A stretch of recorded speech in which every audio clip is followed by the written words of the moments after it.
City Council took a step toward finalizing a plan on how to regulate vendors around PNC Park. Street vendors have to be at least 30 feet away, and they have to set up in 2 designated areas, on the western end of the 7th Street Bridge and along Sandusky Street across from the stadium. Council says the measure is somewhat experimental. It has to be open and flexible. We have to be open to input from vendors and others who have a stake in this. That's the park, not the stadium. Not the stadium anymore. Bill co-sponsors Salah Uddin and Barbara Burns plan to meet with vendors to see if any other locations would be better for them to set up shop. Council says the Pirates want the vendors pushed back even further. Well, want to nosh on nachos, have a hankering for a hamburger? Of course, you can get those old familiar ballpark staples at the new PNC Park. But how about corned beef with sourdough tomatoes, turkey focaccia, or sushi? Again, all available at PNC Park. And as Cindy McGrath reports, in addition to the new menu, fans may notice a change in food attitude. This has always been my first love. This is all I know. When Paul Bates suits up, he means business. 20 years experience, a background in fine dining. I'm official. But this isn't a special Tuscan bruschetta. No fresh seafood pescatore here.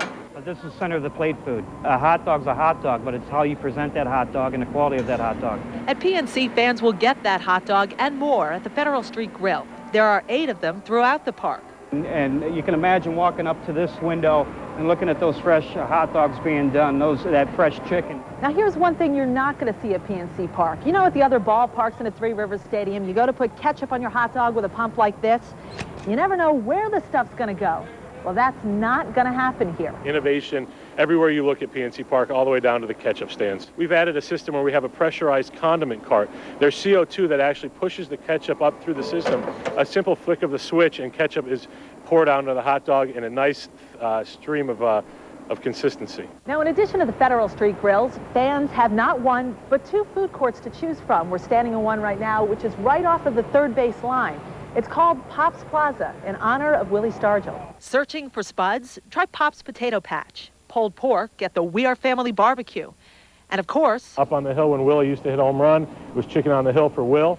the other food court is called Smorgasburg. Favorites found only in and around Pittsburgh, like Quaker Steak and Lube, Permane Brothers, and Benkovitz Seafood, where the catch of the day will be sushi. Is that going to fly here, you think? We know it's going to fly. We're expecting sushi, corned beef, garlic fries, items that people have never seen here in Pittsburgh to be some of the new favorites. Boy, fans are going to be walking away fat and sassy. That's our job, you know, but hopefully with a smile on their face. At the very least, a full stomach. At PNC Park, Cindy McGrath, Fox 53, 10 o'clock news. I think I'm very hungry now. Aramark, the company managing the ballpark concession, says the lowest price item on their menu is a kid's hot dog for $1. The most expensive item, a family-sized bucket of wings, which runs about $18. The average item on the menu will run between $4 and $5. I hope Cindy cleaned up after herself. That messy ketchup. I'm Albie Oxenrider. Coming up later, the Pens are close to picking their #1 goalie for the playoffs. And the Pirates lid lifter. That's the opener in baseball talk. Bucks and their new uniforms open the season in Cincinnati. We'll have the highlights. And